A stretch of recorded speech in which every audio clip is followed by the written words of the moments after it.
Donc, je vais déjà souhaiter la bienvenue aux personnes connectées pour ce webinaire qui est donc proposé par la Chambre de commerce et d'industrie d'Alsace Eurométropole en collaboration avec 2D Consulting, la Massif et ASR Formation qui travaillent avec la Massif.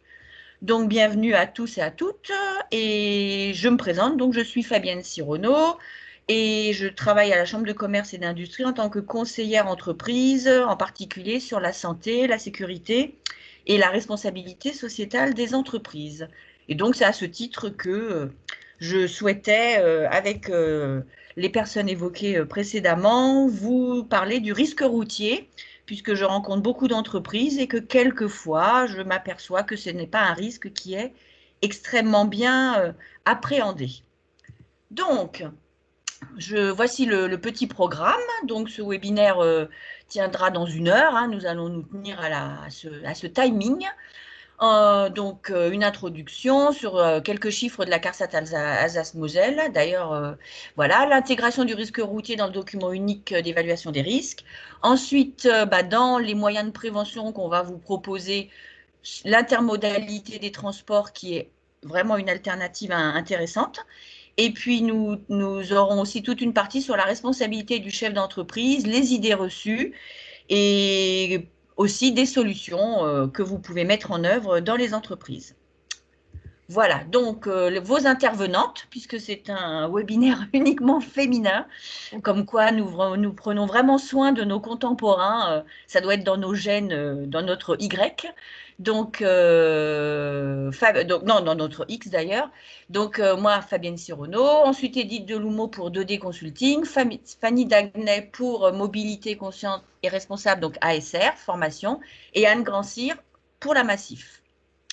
Voilà. Ce que je vous propose aussi, c'est, mais ça doit être le cas puisque je n'entends pas trop de bruit parasite, c'est de couper vos micros parce qu'en effet, vous pouvez être amené, on ne vous en voudra pas, à faire peut-être une petite tâche parallèle, donc elle risque d'être bruyante. Ce webinaire est enregistré, faut que vous le sachiez, et vous recevrez un lien avec l'enregistrement de ce webinaire dans quelques heures, voire jours, et vous pourrez ainsi le revisualiser, le partager, le transmettre à d'autres personnes de vos entreprises. Voilà, je pense que j'ai donné toutes les consignes. Il y a un chat, donc vous avez la possibilité évidemment de poser vos questions dans le chat. Je propose que je fasse ma présentation et Edith et qu'après nous regardions dans le chat s'il y a des questions par rapport à ces 2 premières parties. Et puis ensuite, Fanny Dagnay et Anne Grandcir, pareil, feront leur présentation et vous pourrez en parallèle poser des questions dans le chat. Nous y répondrons. Voilà. Alors, on va juste je m'appuie sur une slide qu'a proposée Edith de 2D Consulting, dont vous redonnez bien la terminologie de qu'est-ce que c'est que le risque routier. Donc, évidemment, c'est un risque qui se déroule sur la route, c'est évidemment.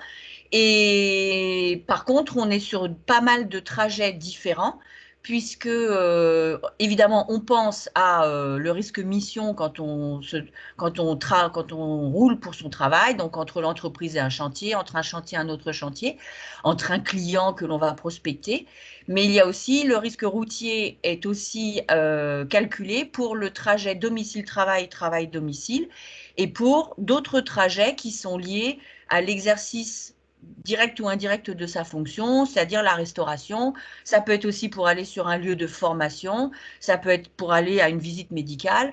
Voilà, ce sont aussi des accidents, s'ils apparaissent pendant ce trajet, qui seront qualifiés de risques routiers et ensuite ils seront redivisés.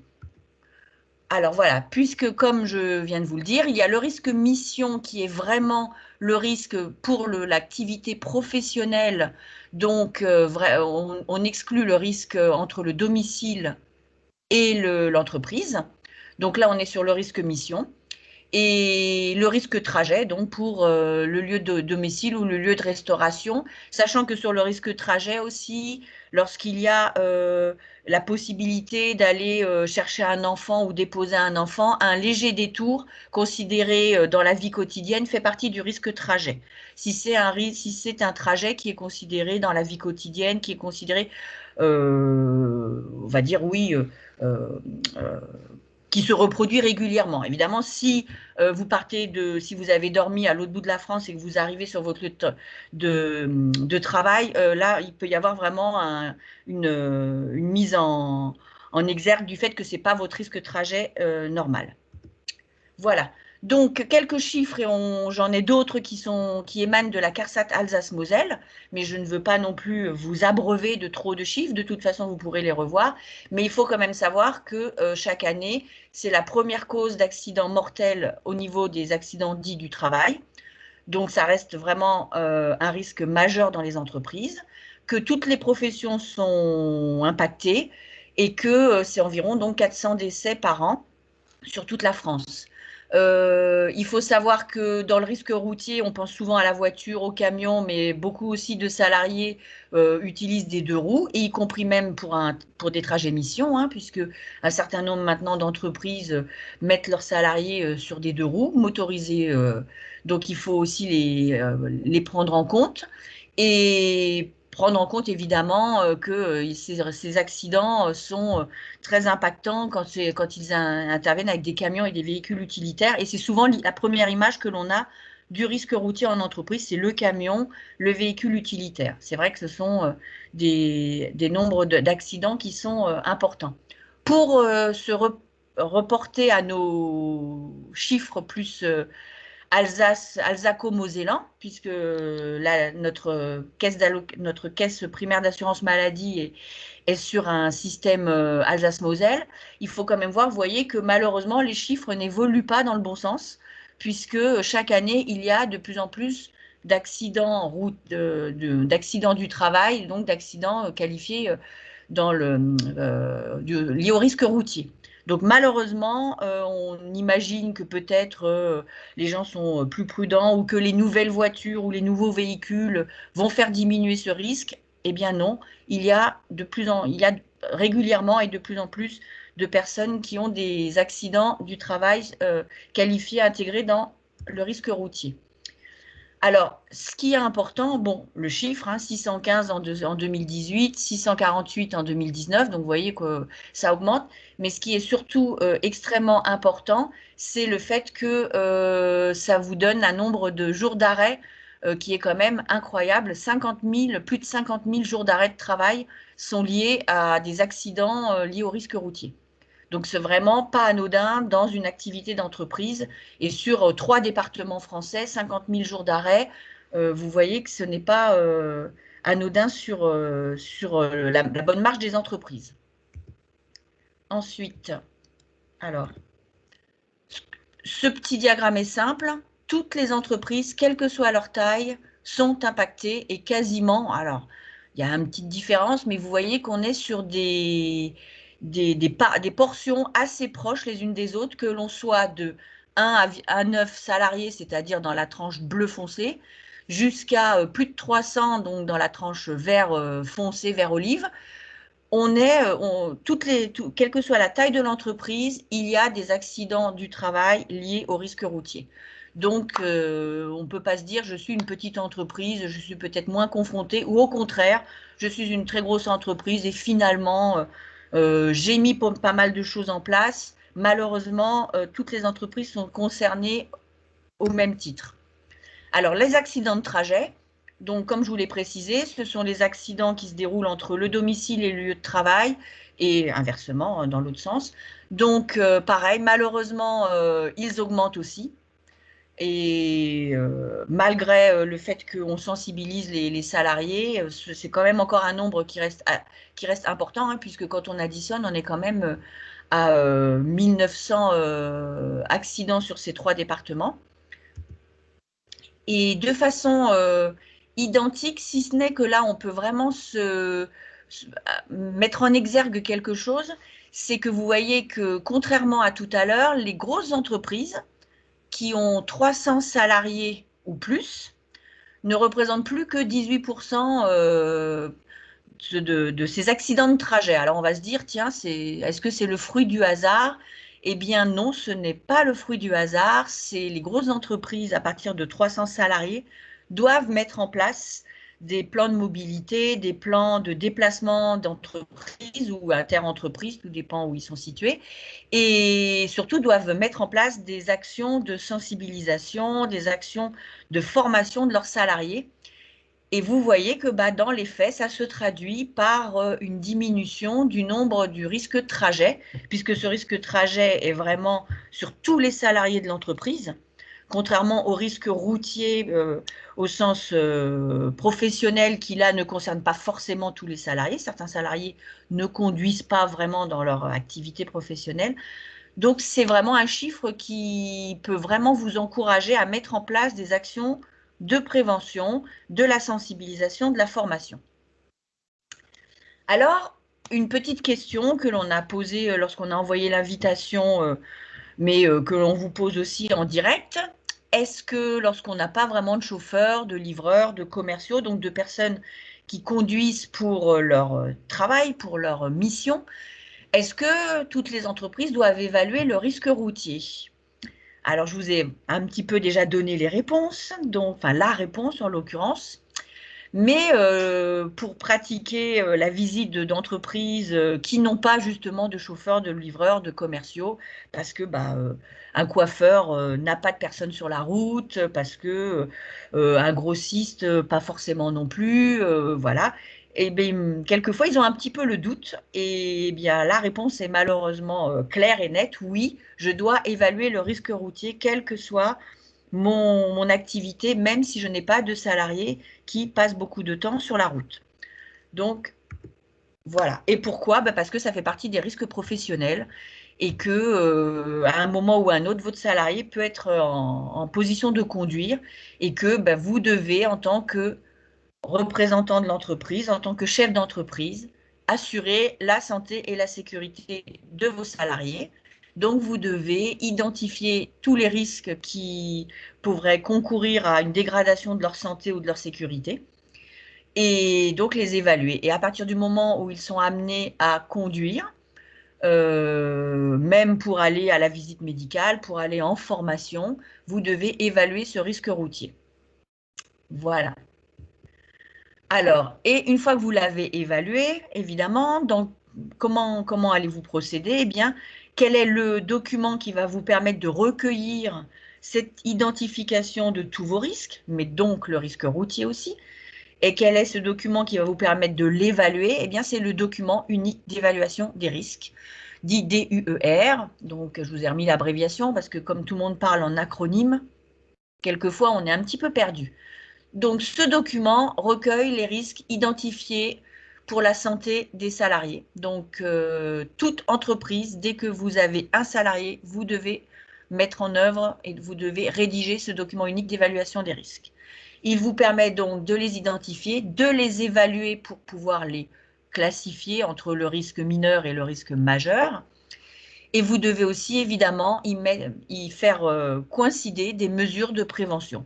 Ce n'est pas un constat, c'est un constat, mais derrière, il faut réagir. Il ne suffit pas de dire « je constate qu'il y a tel risque dans mon entreprise », il faut derrière mettre des moyens de prévention en route, développer une organisation du travail, des moyens techniques, des formations pour concourir à augmenter la protection et la prévention de vos salariés.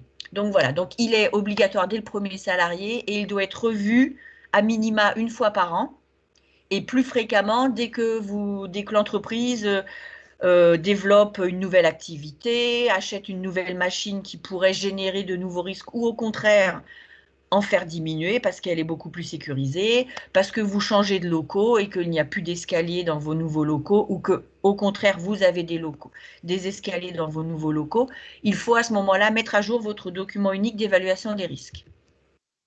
Il doit être à disposition de tous les salariés sur leur demande, pas forcément en affichage direct, mais vous devez leur expliquer comment ils doivent pouvoir le consulter.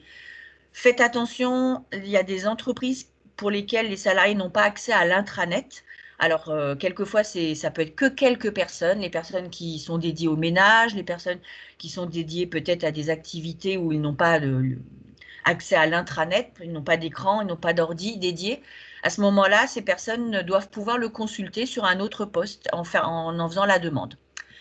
Évidemment, il est là pour répertorier tous vos risques, mais il est aussi là pour servir à l'accueil lorsque vous avez un nouveau salarié, un nouveau stagiaire.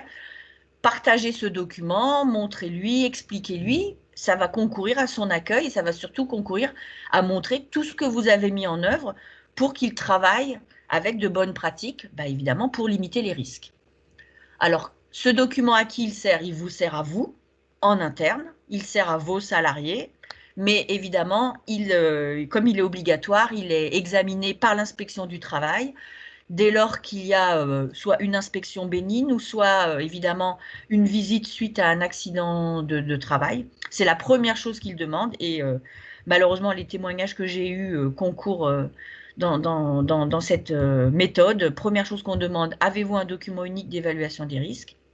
Pouvez-vous nous le montrer? Et puis, c'est pareil, s'il y a des dossiers avec la CARSAT sur des maladies professionnelles ou lorsque vous faites des demandes d'aide financière pour l'acquisition de matériel, on vous demande aussi ce document unique d'évaluation des risques. Voilà. Alors, vous allez me dire, OK, je vais identifier mes risques, je vais les évaluer, mais une fois que je fais ça, qu'est-ce que j'ai à m'apporter comme moyen de prévention? Qu'est-ce que je peux faire? Parce que finalement, sur la route, il n'y a pas que mon salarié sur la route. Et évidemment, je ne peux pas tout gérer. Et non, et ça, malheureusement, je ne suis pas magicienne et il y aura toujours d'autres véhicules sur la route que votre salarié. Cependant, vous avez quand même plusieurs axes sur lesquels vous pouvez agir, vous, en tant que chef d'entreprise, pour concourir et pour diminuer ce risque routier. Vous n'arriverez jamais à le rendre, le rendre nul, ça n'existe pas, mais vous pouvez le diminuer, vous pouvez montrer que vous mettez en place beaucoup de moyens de prévention et par ce fait-là, faire diminuer le risque. Donc, première chose, vous allez vous dire, puisqu'on parle de risque routier, il y a un véhicule, alors un peu de toutes sortes, hein, je vous ai mis des petites images, ça va évidemment de la toupie de béton en passant par, pour certains maintenant, ça peut être le scooter, puisque un nombre de salariés livrent en scooter maintenant. Donc il faut que le véhicule soit adapté aux besoins. Donc ça, c'est déjà une première chose. Ça peut paraître anodin, mais voilà, un véhicule mal adapté, un véhicule qui serait en surcharge, un véhicule où on ne pourrait pas déposer le matériel en toute sécurité, et bien évidemment, on augmente le risque d'accident et surtout d'un accident majoré. Donc voilà, ensuite, il faut que vous puissiez prouver que vous entretenez régulièrement ce véhicule. Alors, c'est plus facile lorsqu'ils sont en leasing, lorsqu'ils sont en location longue durée, mais lorsque vous avez vos propres véhicules, il suffit d'avoir des carnets d'entretien et de pouvoir montrer que régulièrement, votre véhicule est contrôlé, passe le contrôle technique dès lors qu'il a un certain nombre d'années. Il faut pouvoir prouver ce bon entretien. Il faut aussi que votre véhicule soit avec des équipements adaptés. Alors ici, aussi bien en Alsace-Moselle, et bien évidemment des pneus adaptés à l'hiver, parce que faire rouler des gens en montagne avec des pneus d'été, évidemment, on augmente le risque qu'il y ait un accident, une sortie de route, un bon éclairage, y compris lorsque on fait des manœuvres, une séparation de charges, puisqu'on a déjà eu des accidents avec des charges qui sont venues écraser le conducteur ou le passager. Et donc maintenant, quasiment tous les utilitaires ont une cloison de séparation de charges, un bon arrimage des charges avec des systèmes évidemment de rails au sol, avec des systèmes de sangles, voilà. Limitateur de vitesse, ça c'est aussi possible. Une puissance adaptée, si vous mettez une puissance inadaptée, que la personne ne peut pas doubler en sécurité, vous augmentez le risque routier. Ensuite, des équipements qui encadrent la conduite, et Dieu sait si maintenant, par la technologie, on arrive à faire des choses incroyables. Donc, l'accès limité, et là, ce n'est pas forcément des choses très techniques, c'est des fois ne pas laisser la clé sur le véhicule, parce que vous pouvez éventuellement avoir quelqu'un qui n'est pas habilité, formé, qui pourrait, pour déplacer ce véhicule, bah, le mettre en route et rouler avec, même si c'est pas beaucoup, voilà. Donc, on enlève la clé du véhicule. Ça peut paraître anodin, mais je peux vous dire que c'est pas toujours le cas. Il y a des démarrages maintenant avec identification, avec aussi alcotest au moment du démarrage du véhicule. On peut mettre des paramètres d'alerte, en particulier si le véhicule est immobilisé, si le véhicule dépasse des limites de vitesse. C'est ce que j'ai évoqué en dessous. Traçage de véhicules. De plus en plus d'entreprises qui ont des flottes de véhicules mettent en place ce système avec un traçage. Alors, il faut évidemment le présenter aux salariés pas comme du flicage, parce que ça peut être extrêmement mal perçu, ce que je peux comprendre, mais comme aussi une aide à conduire de façon plus respectueuse et aussi en cas d'urgence, avoir un bouton pour que la personne, le salarié, puisse vite être dépanné, secouru, pour aider à la localisation, ce qui peut aussi lui permettre de lui faire passer une information comme quoi ce n'est pas la peine qu'il aille à tel endroit parce qu'il ne pourra pas livrer ou parce que la marchandise n'est pas prête. Ça permet aussi de tracer des dépassements de vitesse, des freinages brusques. Et j'ai rencontré une personne qui a ce système de traçage de véhicules et qui, du coup, exploite ces résultats avec les salariés en mettant bien en exergue que ce n'est pas du flicage. Il faut être habile, il faut être très diplomatique lorsqu'on en parle, mais dans l'idée de vraiment se dire, bah, écoutez, ça peut vous aider à avoir une conduite plus sereine. Ensuite, vous allez pouvoir agir sur le conducteur. Alors, comment est-ce qu'on agit sur le conducteur? Eh bien, parce qu'il a son permis et que l'on a vérifié initialement qu'il avait bien son permis. Donc, demandez à avoir au moins une fois de visu le vrai permis et pas une copie. Il faut évidemment que ce soit un permis adapté. Et puis ensuite, selon le type de véhicule, il peut avoir besoin d'habilitation, d'autorisation de conduite, tout dépend du type de véhicule. Il faut qu'il soit recyclé régulièrement, hein, on ne reste pas sur ses acquis. Et puis, sensibiliser aux facteurs de risque vos salariés qui conduisent. Et là, après, ça sera développé. Mais voilà, il y a tout un tas de méthodes, il y a tout un tas d'outils qui seront développés tout à l'heure, qui peuvent vous aider à sensibiliser vos salariés au fait que bah, ils sont aussi maîtres de leur conduite par leur état de santé ou par leurs différentes consommations. Je vous encourage aussi à pouvoir leur faire signer une charte interne de bonne conduite, une charte comme quoi ils s'engagent à bien respecter le code de la route, à conduire sans être sous l'emprise d'alcool ou de stupéfiants. Ça fait partie vraiment des actes qu'un chef d'entreprise peut mettre en place pour ses salariés. Et puis, bah, dans l'organisation du travail, évidemment, et après, Edith Deloumeau va pouvoir bien développer aussi cet aspect, selon comment vous organisez le déplacement de vos salariés, eh bien, vous concourez ou au contraire, vous augmentez le risque routier où vous pouvez l'amoindrir en organisant vraiment les déplacements, en ayant le respect des temps de trajet. On ne peut pas demander à un salarié de traverser l'Alsace en une demi-heure, ce n'est pas possible. Il y a une autoroute avec des limitations de vitesse et il n'est pas tout seul sur l'autoroute. Donc, ce serait même une faute professionnelle, surtout si en plus vous le tracez par écrit, que vous lui demandez d'aller à l'autre bout de l'Alsace en un temps réduit. Donc voilà, selon le trajet emprunté, et c'est vrai aussi que ce traçage des véhicules peut aider les salariés à prendre des trajets qui soient plus sécurisés. Voilà, et puis le covoiturage aussi, mais Edith va vous en parler aussi tout à l'heure. Voilà, et évidemment, si vous pouvez substituer certains déplacements routiers par un autre mode de déplacement, eh bien évidemment, comme la palisse le dit, à ce moment-là, on diminue le risque routier. Mais vous voyez que même si ce risque est compliqué à maîtriser, il y a quand même des outils, il y a quand même des moyens de prévention à la disposition des chefs d'entreprise pour le diminuer. Voilà, et donc je passe la parole à Edith qui va vous parler justement de l'intermodalité sur le risque professionnel. Edith? Oui, merci Fabienne. Est-ce que vous m'entendez bien? Oui. Oui, d'accord. Donc, je suis heureuse donc de prendre la parole pour vous présenter le sous-thème intitulé La prévention du risque routier professionnel par le biais de l'intermodalité. Donc, comme l'a dit Fabienne Sirono, donc je suis Édith Deloumeau, je suis consultante en prévention des risques professionnels au sein du cabinet 2D Développement Durable. C'est un cabinet spécialisé, donc, comme son nom l'indique, en développement durable, et nous intervenons en France et dans 3 pays d'Afrique. Ma présentation s'articulera donc autour de 4 axes. Le premier concerne le risque routier professionnel. Il figure en bleu sur la diapositive.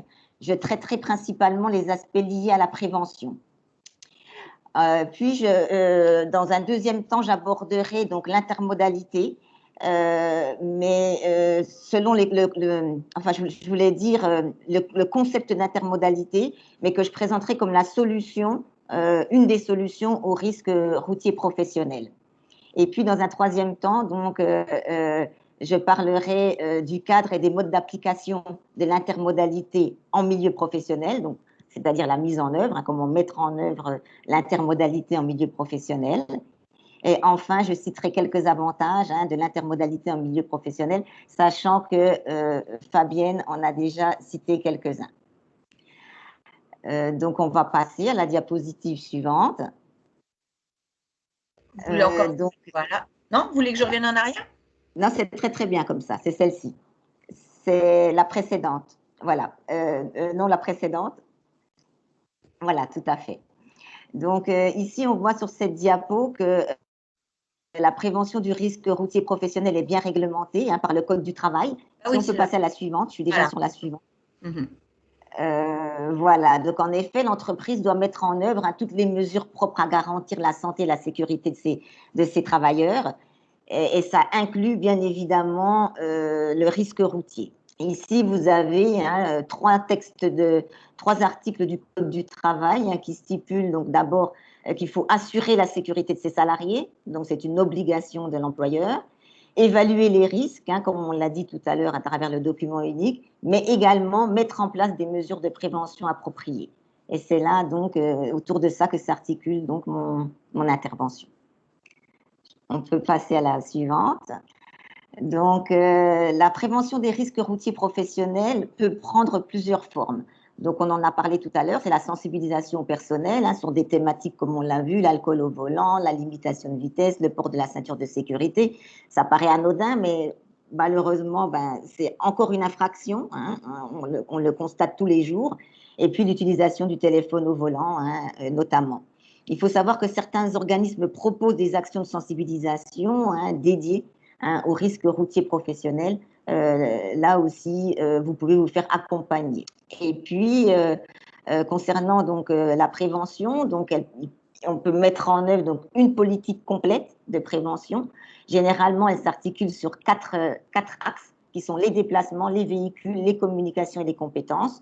Donc, bien évidemment, il faut articuler ces 4 axes de telle manière à ce que ça corresponde, bien évidemment, au contexte de l'entreprise, aux réalités de l'entreprise, aux salariés, au lieu d'habitation, à l'emplacement du site de l'entreprise. Donc, c'est toute une combinaison qui va permettre d'avoir une politique de prévention optimale. Et là aussi, vous pouvez vous faire aider assister par des cabinets ou par des structures habilitées. On va passer à la diapositive suivante.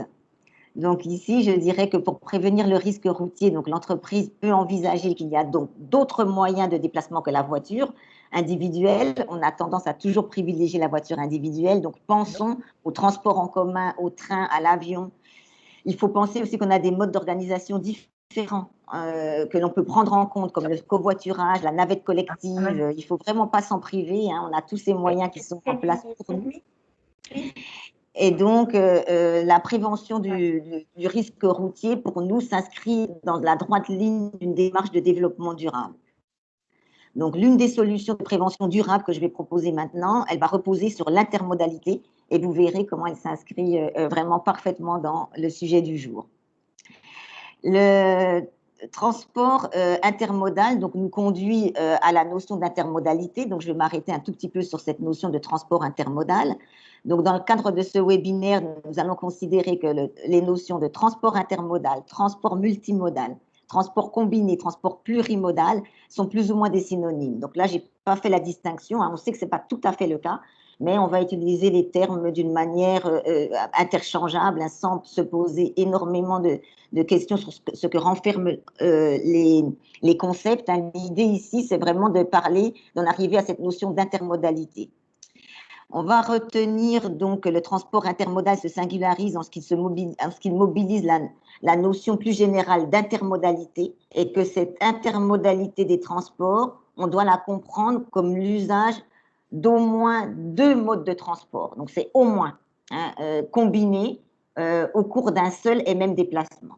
Donc c'est comme ça qu'on va définir l'intermodalité, et vous verrez que c'est très intéressant de jouer sur cette intermodalité.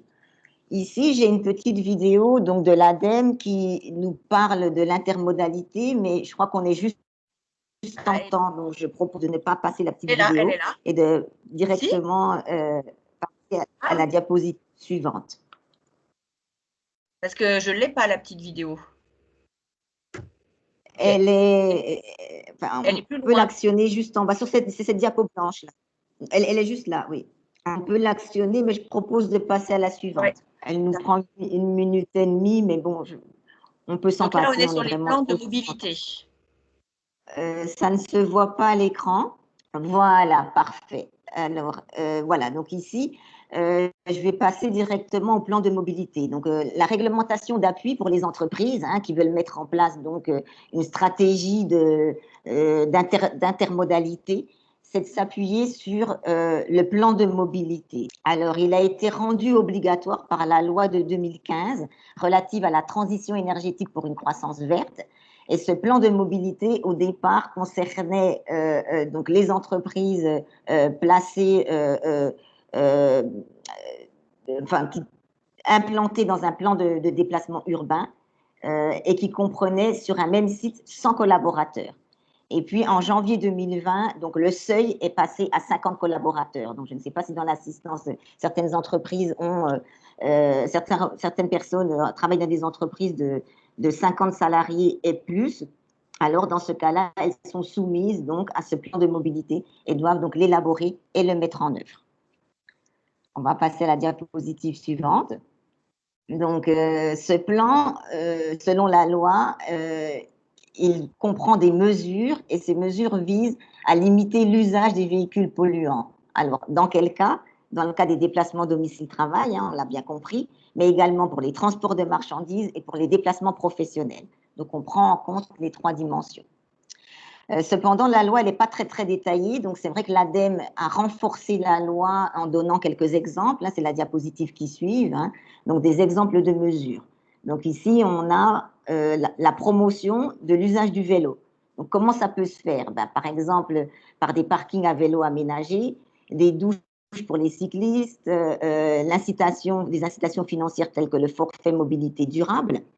On peut encourager l'utilisation des transports publics par le remboursement des transports en commun, la création d'une navette d'entreprise, la négociation avec les services de transport, inciter au covoiturage, par exemple par la mise en place d'un réseau interne d'indemnité des frais, la création de places de parking, etc.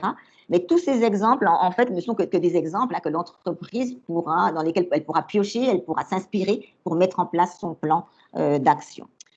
Donc, ce plan de mobilité donc, aide à structurer l'intermodalité au sein des entreprises, hein, comme on le comprend bien. On va passer à la diapositive suivante, donc, qui nous précise que ce plan de mobilité donc, doit être considéré comme un outil. Donc, tout simplement, donc, alors c'est dans l'autre sens, le diaporama, il se déroule dans l'autre sens. Ah, parce que là, il y a la vidéo. Oui, voilà. Voilà, donc là, non, c'est après. Il faudrait passer la vidéo. Je pense qu'on peut.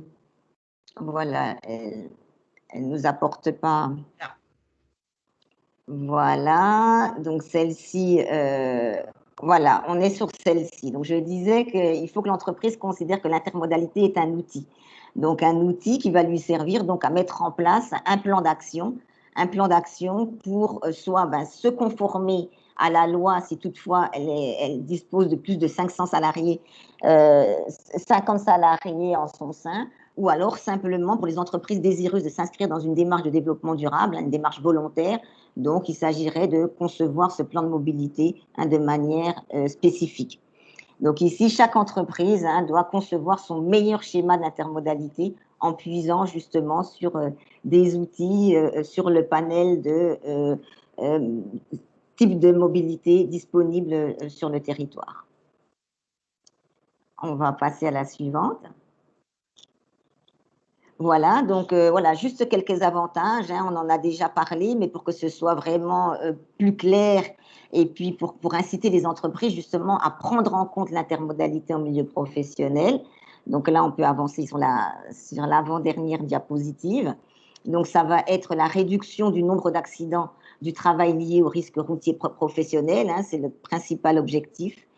Ensuite, réduire le parc automobile en circulation de l'entreprise, améliorer la santé des travailleurs, limiter les diminutions, voire diminuer les pollutions, le CO2 notamment, mais également les nuisances, comme les nuisances sonores, et puis bien évidemment contribuer à une démarche de développement durable de l'entreprise. Voilà, je vous remercie pour votre attention et je repasse donc la parole à Fabienne pour la suite. Merci Edith pour cette présentation. Oui, je pense que c'est vraiment dans l'air du temps, cette intermodalité. On s'aperçoit que pour beaucoup de jeunes qui n'ont pas le permis de conduire ou qui ne veulent pas trop conduire, parce que s'ils ne l'ont pas, vous me direz, ils n'auront pas de risque routier. Mais s'ils ont le permis de conduire, mais ils ne souhaitent pas conduire tous les jours pour aller au travail, cette intermodalité peut leur permettre d'aller certes en voiture jusqu'à une gare, ensuite de prendre un train et de finir en vélo pour aller jusqu'à l'entreprise ou inversement d'aller en vélo à la gare. Mais c'est vrai que ça fait partie des sujets que l'entreprise doit appréhender et c'est pas évident de voir quels sont tous les déplacements liés à son activité. Mais en effet, il y a maintenant beaucoup plus de possibilités pour pouvoir combiner les différents moyens de transport. Et donc, même en combinant ces différents moyens de transport, on arrive quand même dans une voiture à un moment ou à un autre. Et à ce moment-là, eh bien, qu'est-ce que le chef d'entreprise peut continuer donc dans sa démarche de prévention de ce risque? Quels sont les outils qu'il a à sa disposition? Je vais donc donner la parole à Fanny Dagnay de ASR Formation pour la Massif, qui va peut-être aussi vous faire douter sur certaines réponses aux questions. Et puis ensuite, Anne Grand-Cyr pour la Massif aussi nous présentera des moyens et des outils à votre disposition. Je te donne la parole, Fanny. Oui, alors bonjour à toutes et à toutes. Donc, je suis experte sécurité routière. J'interviens auprès de la Massif sur la prévention et la mobilité lors de nos déplacements. Nous allons proposer en fait sous forme de 3 questions différentes thématiques et vous expliquer quelles solutions concrètes, c'est ce que fera Anne dans un second temps, quelles solutions concrètes pour pouvoir faire des actions de prévention dans vos entreprises. Je vous propose de commencer par la première question. Les accidents survenus dans les 15 km autour de votre domicile représentent 30% des accidents, 50% des accidents ou 80% des accidents? Alors, on peut répondre dans le chat. Oui, exactement, Fabienne. J'y ai pensé très fort, mais Et d'ailleurs, tu as mis quoi, Fabienne, comme réponse? moi, j'ai mis 80%. Allez, on va regarder du coup. Effectivement, c'est la réponse C, 80%. Donc, en effet, la très grande majorité des accidents se passent lors des trajets connus. En fait, c'est lié à quoi? À l'habitude et au relâchement. Ce sont des accidents qui se trouvent entre le domicile et le travail. Et nous l'avons bien dit depuis le début de cette animation, donc rentre dans les risques professionnels du risque routier. Deuxième question. Les heures à fort endormissement se situent entre minuit et 2h du matin, 2h et 5h du matin, 11h et 13h, et 13h et 15h. Alors du coup, on peut... Fabienne, qu'est-ce que tu nous aurais mis? Qu'est-ce que j'aurais dit? Ah oui. Bon, comme j'aime bien manger, j'aurais dit 13-15 heures. 13-15 heures. Que j'aime bien manger. Donc ça serait le moment de quoi? du petit moment où on est un petit peu flagada. Exactement. Alors, je ne sais pas ce que les autres personnes ont mis, mais donc la réponse, Ouais, il y a eu B et D, il y a eu, oui. eh bien, on y est. Donc effectivement, donc entre 2 heures et 5 heures, en fait, nous retrouvons notamment ce créneau le week-end, lors des soirées, hein, bien évidemment, mais aussi en semaine avec les travailleurs de nuit, hein. Et la réponse D, donc 13 heures et 15 heures, le moment, de la sieste, et c'est souvent dans ce créneau, que les commerciaux ou artisans, sont en déplacement clientèle, hein. Une autre question qu'on me pose très, très souvent. Alors, peut-il y avoir des répercussions sur le chef d'entreprise si un salarié a un accident grave alors qu'il utilise son Bluetooth en conduisant? Oui ou non? C'est un sujet très important. Du coup, Mmh. Fabienne? Je suis le cobaye de service. Eh oui, c'est ça, Et oui, oui. exactement. Alors, je vais dire oui, Oui, parce que je sais que quand on me parle, je suis moins attentive et pourtant je peux faire 2 choses à la fois en étant une fille, mais cependant, je suis mmh, beaucoup moins attentive, surtout si c'est si c'est professionnel. oui, exactement. Donc oui, hein. Alors le sujet, comme je disais, est très important car on observe une explosion des accidents avec notamment l'usage du téléphone portable.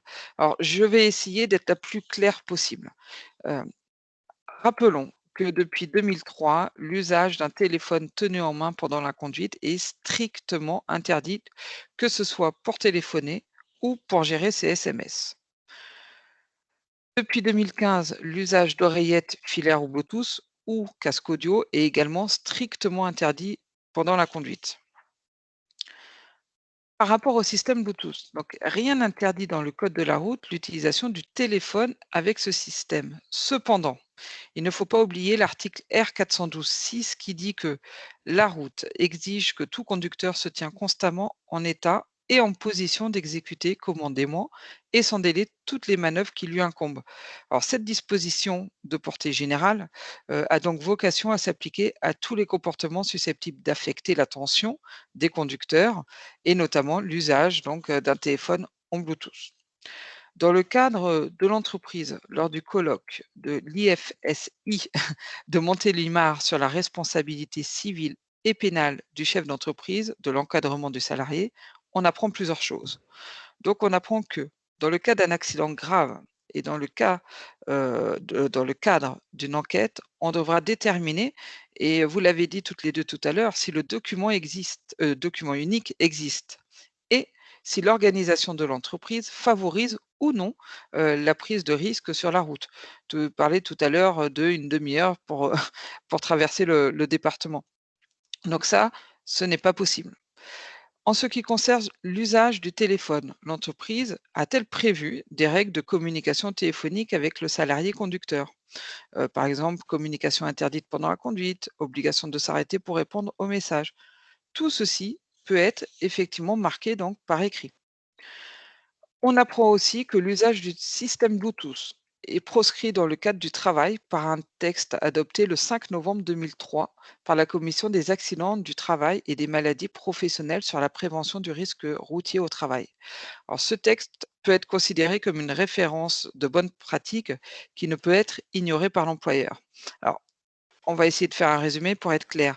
On ne peut pas dire que le téléphone Bluetooth est interdit par le code de la route avec les articles évoquant le téléphone. Mais il y a l'article R 412-6 qui dit que le conducteur doit être à son conduite et on ne peut pas dire non plus que dans le cadre professionnel, en cas d'accident, cette pratique n'aura aucune répercussion légale, notamment sur l'employeur ou l'encadrement du salarié.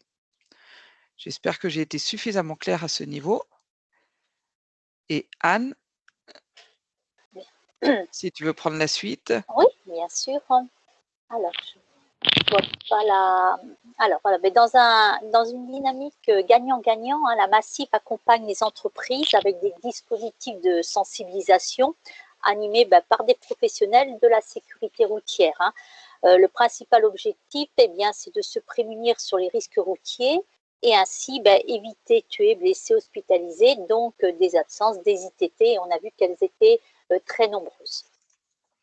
Une action de prévention, c'est 30 minutes pour sauver une vie. Donc, ce n'est pas du temps perdu et ce n'est pas long. Par exemple, des dispositifs que l'on peut mettre à votre disposition, accompagnés donc des experts, des lunettes à réalité virtuelle. On parlait d'intermodalité, eh bien c'est un dispositif immersif où on va pouvoir croiser piétons, vélos, voitures, choisir des scénarios, parler aussi de la charge mentale quand l'on part le matin, qu'on a laissé les enfants malades, que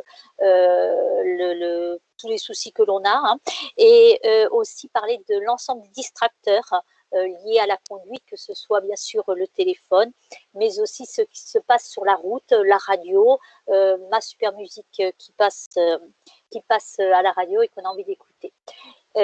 Donc, et avec toutes les conséquences liées au choix que l'on fera.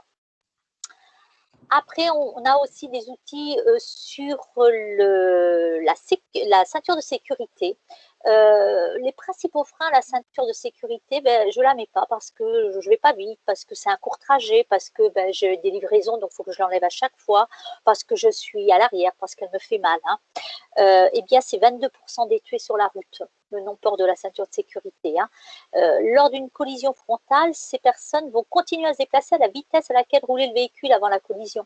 Si je ne la mets pas à main, vous voyez l'image, donc la voiture tonneau, l'autochoc, eh bien c'est comprendre pourquoi la mettre, comment la mettre, et aussi comprendre l'impact des objets transportés. Si je ne suis pas assez précautionneux pour ranger mon parapluie ou mon tournevis au bon endroit, eh bien si je dois freiner à 50 km/h, mon marteau qui fait 1 kg va me percuter avec un poids de 50 kg. Donc, ce n'est plus du tout le même objet qui me percute et pas du tout les mêmes répercussions. D'autres outils aussi comme le réaxiomètre.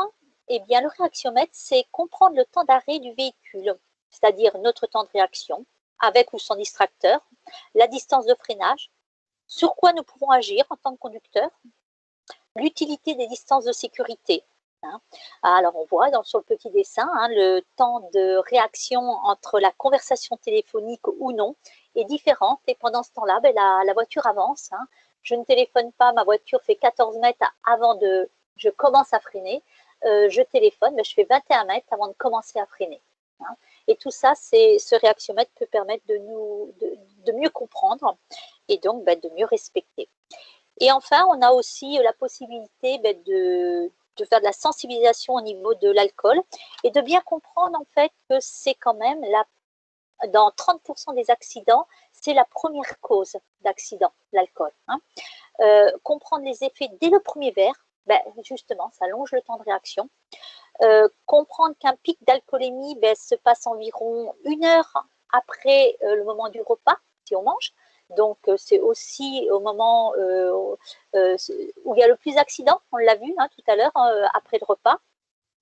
Et il faut environ 2h30 pour éliminer un verre d'alcool. Donc, ça ne se fait pas si facilement. Ce n'est pas si simple que ça. Donc, tout ça, ces actions de prévention, 30 minutes par salarié, eh bien, peut permettre de prendre conscience de tous ces dangers. Donc, ça fait plus de 20 ans que la Massif met en place ces différentes actions. C'est essentiel pour nous, c'est de donner les moyens au plus grand nombre d'éviter les dangers et de devenir acteur de sa prévention au quotidien. Ces actions vous sont proposées gratuitement par la Massif. Et bien sûr, vous pouvez me contacter sur le numéro de téléphone que vous voyez ou passer par l'intermédiaire de la CCI qui pourra ensuite rediriger vos demandes vers nous. Donc, eh bien, je vous remercie pour votre attention et je repasse la parole à Fabienne. Merci Anne. Eh bien, déjà, j'espère que vous avez pris conscience que certes, ce risque routier ne pourra jamais être totalement écarté, mais qu'il y a heureusement de nombreuses pistes pour le maîtriser, du véhicule au conducteur et par l'organisation même du travail. Donc, je pense que là, vraiment, on vous a donné déjà un bon panel d'actions possibles à mettre en place en tant que chef d'entreprise dans votre entreprise.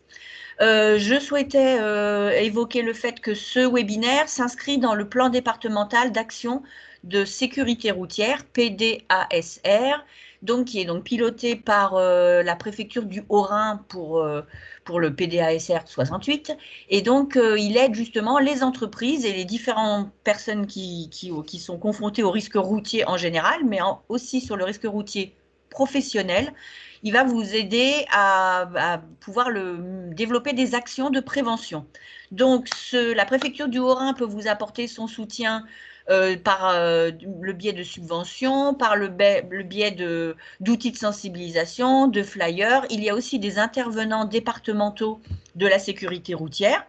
Donc, et vous orientez aussi vers des associations, des prestataires. On l'a évoqué tout à l'heure à l'instant avec la Massif, la voiture tonneau, les ateliers spécifiques. Ensuite, c'est la diapo suivante.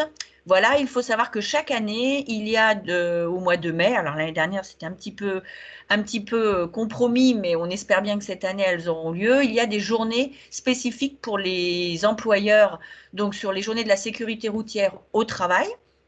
Donc voilà, et il y a aussi la possibilité pour partager cette prise en compte du risque routier, que l'entreprise s'engage en signant la charte donc des 7 engagements en faveur de la sécurité routière. Ça vous permet de vous identifier en tant qu'entreprise qui s'implique, de partager cette implication auprès de l'ensemble de vos salariés, et puis de partager avec d'autres entreprises et de voir les bonnes pratiques chez vos voisins qui ont peut-être eu des bonnes idées et pourquoi pas les partager. Voilà, vous avez aussi les coordonnées donc du bureau du Haut-Rhin si vous êtes dans le Haut-Rhin, mais vous pouvez vous rapprocher aussi du bureau dans le Bas-Rhin si vous êtes dans le Bas-Rhin ou ailleurs. Il y a des bureaux comme ça sur la sécurité routière dans les différents départements.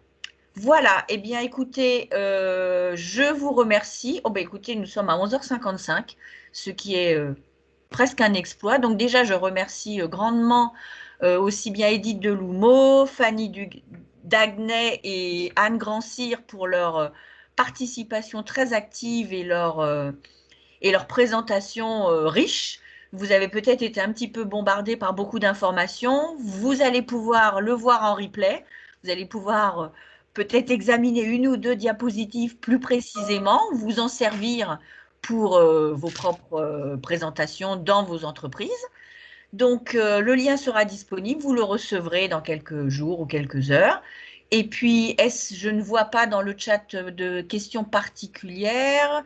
Si ce n'est pas le cas, écoutez, nous allons pouvoir nous saluer mutuellement, nous souhaiter à tous une bonne journée, d'être tous prudents sur la route, de mettre justement en action toutes ces bonnes idées.